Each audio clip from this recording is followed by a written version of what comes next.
Hello student, मैं पुष्पेंद्र अवस्थी आपका अपने एजुकेशन अवस्थी चैनल पर आपका स्वागत करता हूं।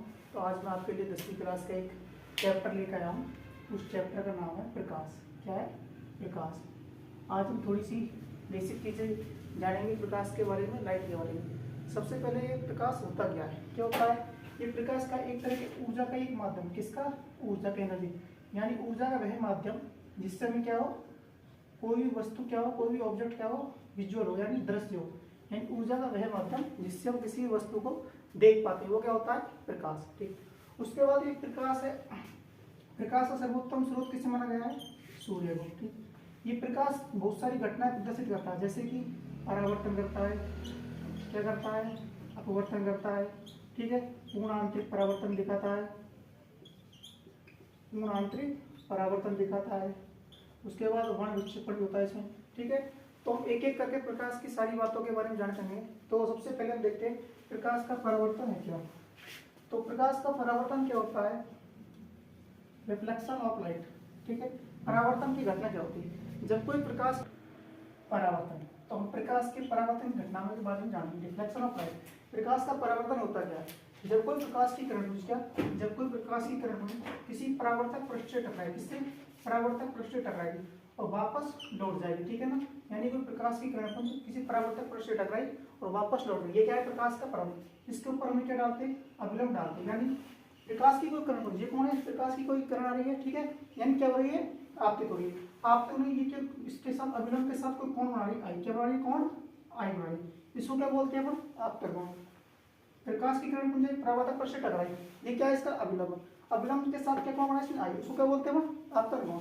इसके बाद ये परावर्तित हुई इससे टकराकर। ठीक है ना। कौन बनाया? आर। क्या बनाया? कौन? आर। परावर्तन कोण। ठीक है। यानी आपतन कोण और परावर्तन कोण, यानी कि प्रकाश की किरण अभिलंब के साथ जितने कोण के साथ आपतित होती है, ठीक है, उतने ही कोण के साथ परावर्तक पृष्ठ से टकराकर वापस लौट जाते हैं। ये होता है प्रकाश का परावर्तन। परावर्तन क्या होते हैं? दो नियम होते हैं। क्या होते हैं? दो नियम। ठीक। पहला नियम क्या होता है? ये आपतन कोण और परावर्तन कोण, यानी कि कोण आई बराबर कोण आर। ये आपतन कोण और परावर्तन कोण का मान क्या होता है? सदैव समान होता है। क्या होता है? समान होता है। इसका दूसरा नियम क्या होता है? एक किरण आ रही है, आपतित किरण, टकराकर वापस परावर्तित हो जाएगी। आपतित किरण और परावर्तित किरण, और ये क्या है? अभिलंब। तीनों क्या होंगे? एक ही तल में स्थित। ये कौन सी किरण है? आपतित किरण। क्या है? आपतित किरण। टकराकर वापस गई, ये कौन सी किरण है? परावर्तित किरण। ठीक है। यानी आपतित किरण और परावर्तित किरण दोनों ही क्या होंगी? आपतित किरण, परावर्तित किरण और अभिलंब तीनों ही क्या होंगे?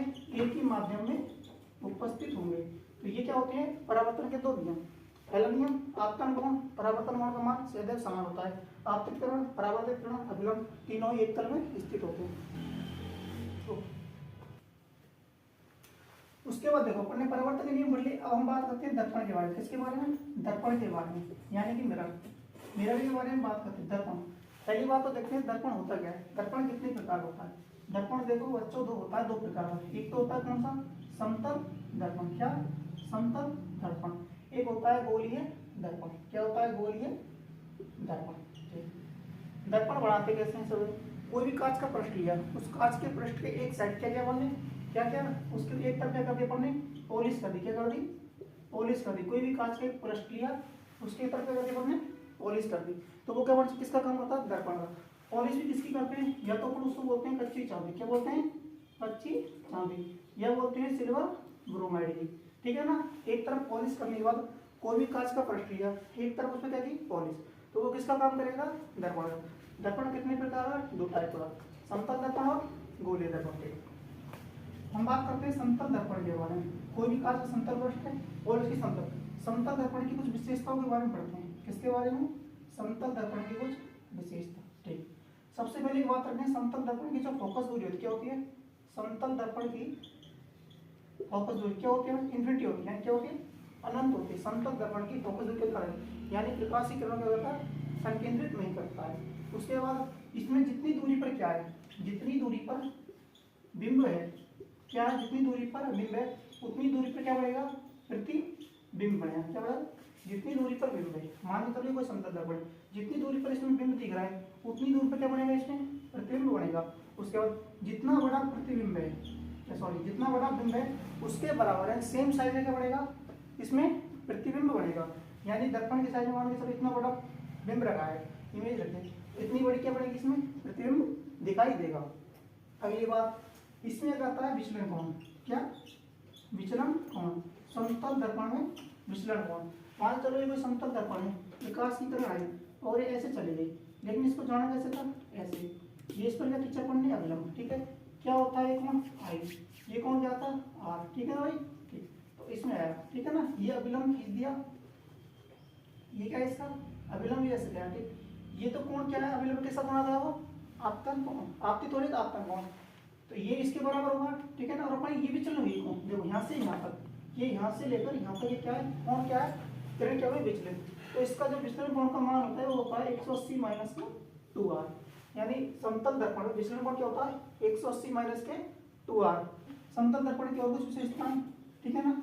बिंब होगा इसके बाद, यदि दो हम समतल दर्पणों को, क्या दो समतल दर्पण लिए अपन ने, मान के चलो ये दो समतल दर्पण है, ठीक है ना,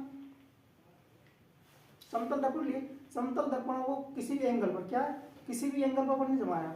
बात की अपन ने समतल दर्पण को, दो समतल दर्पण लिए उनको जमाया, जमाने के बाद उसमें अपने पूछा उसमें जो इमेज बनेगी, प्रतिबिंब की संख्या बनेगी, उसका निर्धारण किस प्रकार करेंगे। ये देखो तो उसका एक सूत्र होता है 360 में थीटा। क्या होता है 360 थीटा। थीटा क्या है, जितने भी दो समतल दर्पण है वो कितने एंगल पर रखे हुए वो क्या होता है थीटा। और क्या है 360 थीटा। यदि थीटा का भाग 360 निकल, यदि इवन नंबर आता, क्या आता है यानी सम संख्या आती है तो क्या करते हैं एक माइनस कर देते हैं। यदि और नंबर विषम संख्या आती है क्या करते हैं वो उतने रहता है। मान के चलो दो समतल दर्पण और थीटा का मान कितना है 90 डिग्री, ठीक है कितना है 90 डिग्री। हमें क्या करना है प्रतिबिंब 360 थीटा, तो 360 में थीटा, थीटा कितना है इसमें 90 डिग्री, कितनी बार आया 4 बार, क्या आया सम संख्या, सम संख्या आई तो क्या कर देंगे एक माइनस, तो कितने प्रतिबिंब बढ़ेंगे 3, कितने बढ़ेंगे 3।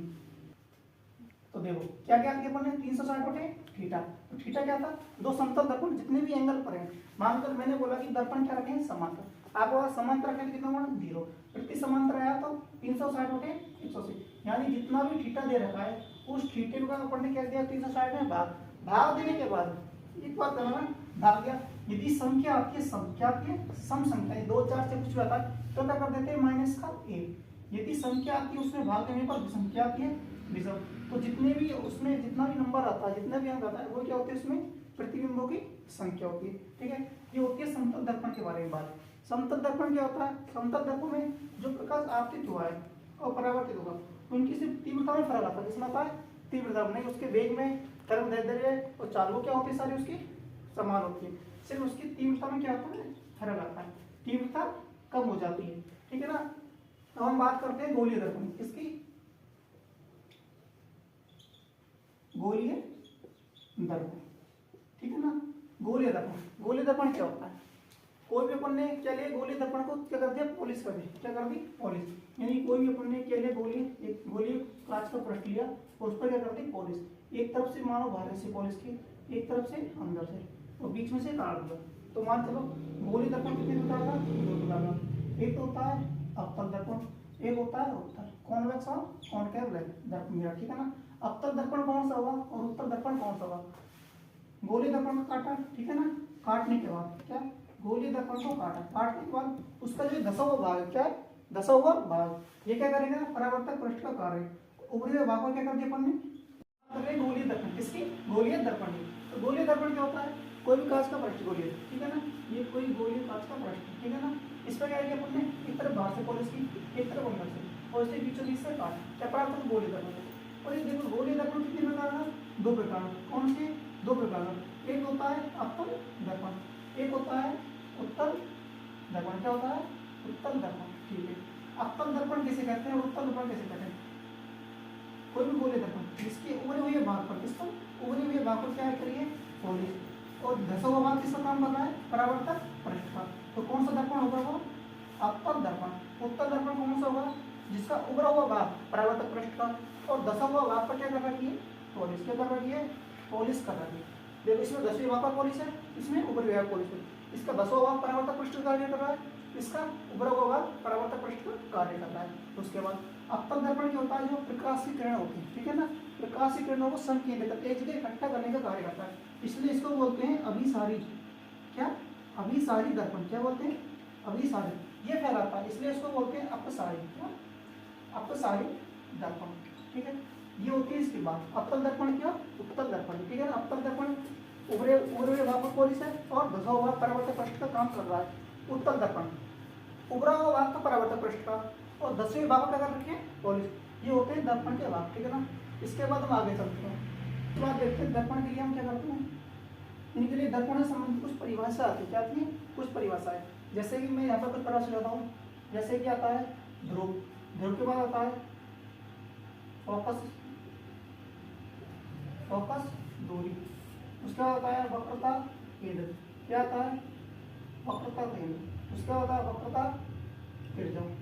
ठीक है, एक आता है रेखीय द्वारक। क्या आता है? रेखीय द्वारक। एक आता है कोणीय द्वारक। क्या आता है? कोणीय द्वारक। ठीक है, अब देखो ध्रुव तो क्या होता है। सबसे पहले बात करते हैं ध्रुव की। जैसे कि मैंने बात की अभी, ये कोई भी क्या लिया अपन ने? दर्पण। अब तक दर्पण ही लो, चलो उभरे भाग को पॉलिश कर दी और दसवें भाग क्या करा? परावर्तक पृष्ठ का काम। बात करते हैं ध्रुव की। पोल आगे ना ऊपर, अरे ठीक है। तो देखिए गोलीय दर्पण से संबंधित कुछ परिभाषा हम देख लेते हैं। ठीक है ना, ये कोई भी अपन ने दर्पण लिया, ठीक है, उसका परावर्तक पृष्ठ ये हो गया। मान लो इसके ऊपर भाग पर अपने क्या कर दी? पॉलिश कर दी। ठीक है, और ये क्या कर रहा है? इसके परावर्तक पृष्ठ का काम कर रहा है, दसा हुआ भाग। अब देखो सबसे पहले अपन परिभाषा देखते हैं। क्या देखते हैं? ध्रुव। ठीक है ना, ध्रुव क्या होता है? परावर्तक पृष्ठ का केंद्र बिंदु। परावर्तक पृष्ठ का केंद्र बिंदु क्या है? ये परावर्तक पृष्ठ, परावर्तक पृष्ठ का केंद्र बिंदु माना हो, इसको क्या बोलते हैं? अपन ध्रुव को बोलते हैं। किसी भी दर्पण के परावर्तक पृष्ठ का केंद्र बिंदु क्या है? ध्रुव। ठीक, उसके बाद बात करते हैं दूसरी, वक्रता केंद्र। क्या? वक्रता केंद्र। ये क्या है? किसी गोलीय दर्पण का है पूरा भाग है गोलीय। क्या है? गोलीय दर्पण का पूरा भाग, यानी इस पूरे गोलीय दर्पण का क्या हुआ? जो भी केंद्र बिंदु होता है, क्या होता है? केंद्र बिंदु। पूरे गोलीय दर्पण का केंद्र बिंदु क्या कहलाता है? वक्रता केंद्र। क्या कहलाता है? वक्रता केंद्र। ठीक है, ये ध्रुव हो गया। परावर्तक पृष्ठ का केंद्र बिंदु ध्रुव, पूरे गोलीय दर्पण का केंद्र बिंदु वक्रता केंद्र। ध्रुव से और वक्रता केंद्र के मध्य की दूरी कहलाती है वक्रता त्रिज्या। तीसरी परिभाषा आती है वक्रता त्रिज्या। ध्रुव और वक्रता केंद्र के मध्य की दूरी क्या है? वक्रता त्रिज्या। और इस वक्रता त्रिज्या क्या होती है? 2f, यानी f बराबर होता है r/2, यानी वक्रता त्रिज्या की आधी दूरी। मानकर ये 10 सेंटीमीटर, इसकी 5 सेंटीमीटर। वक्रता त्रिज्या की आधी दूरी क्या कहलाती है? फोकस दूरी। ठीक है ना, ध्रुव ये क्या करेंगे? O से F तक की दूरी, इसको बोलते हैं फोकस बिंदु। ठीक है, इसको बोलते हैं वक्रता केंद्र। ध्रुव से वक्रता केंद्र के मध्य की दूरी वक्रता त्रिज्या, वक्रता त्रिज्या की आधी दूरी फोकस दूरी। ठीक है ना, क्या भी ध्रुव और फोकस बिंदु के मध्य की दूरी फोकस दूरी कहलाएगी। ठीक, ये होगी। उसके बाद अपन अगली बात करते हैं रेखीय द्वारक। क्या होता है? रेखीय द्वारक की। और एक चीज आती है कोणीय द्वारक। क्या आती है? कोणीय द्वारक। अब देखो रेखीय द्वारक क्या होता है? किसी भी परावर्तक पृष्ठ है या गोलीय दर्पण है, ठीक है, कोई भी दर्पण है, इसके सिरों को मिलाने पर, क्या? इसके सिरों को मिलाने पर जो भी रेखा प्राप्त हुई, ठीक है, यानी किसी परावर्तक पृष्ठ के दोनों सिरों को मिलाने पर जो भी रेखा प्राप्त होती है, वो रेखा तो कौन सी होती है? रेखीय द्वारक। उसको क्या बोलते हैं? रेखीय द्वारक। अगली चीज आती है कोणीय द्वारक। ये दोनों बिंदु हैं, क्या है? दोनों बिंदु, यानी किसी परावर्तक पृष्ठ के क्या है? दोनों बिंदु। इन दोनों बिंदुओं, क्या? दोनों बिंदुओं को मैंने इधर मिलाया वक्रता केंद्र में, मिलाया वक्रता केंद्र पर। यहाँ पर जो भी एक कोण प्राप्त होता है, क्या होता है? जो भी कोण प्राप्त होता है, इसको बोलते हैं कोणीय द्वारक। क्या बोलते हैं? कोणीय द्वारक। ठीक है ना, ध्रुव पड़ा, वक्रता केंद्र पड़ी, वक्रता त्रिज्या पड़ी, फोकस बिंदु पड़ा, फोकस दूरी पड़ी। रेखीय द्वारक परावर्तक पृष्ठ के दोनों बिंदुओं को मिलाने पर जो रेखा प्राप्त हुई, कौन सी? रेखीय द्वारक। कोणीय द्वारक क्या होता है? परावर्तक पृष्ठ के दोनों बिंदुओं को वक्रता केंद्र पर मिलाना। किस पर? वक्रता केंद्र पर मिलाने पर जो भी एंगल हमें प्राप्त होता है, क्या बोलते हैं उसको? कोणीय द्वारक। ये होते हैं हमारे गोलीय दर्पण से संबंधित कुछ महत्वपूर्ण परिभाषाएं। इसके बाद हम बढ़ते हैं इस दर्पण में क्या होते हैं? दर्पण में क्या होते हैं? प्रकाश के परावर्तन कुछ नियम होते हैं, ठीक है ना, यानी प्रकाश किस प्रकार से परावर्तित होगा, देखो इसके बाद ये जैसे कोई भी गोलीय दर्पण है, ठीक है ना, ठीक। अब देखो ये इसकी क्या हो गई? मुख अक्ष। ये क्या हुआ ध्रुव। ध्रुव के बाद देखो ये क्या है वक्रता तिरछा। वक्रता तिरछा की आधा फोकस बिंदु। ध्रुव और फोकस बिंदु के मध्य की दूरी फोकस दूरी, ठीक है ना। इसके बाद देखो अब इसके कुछ नियम है देखो।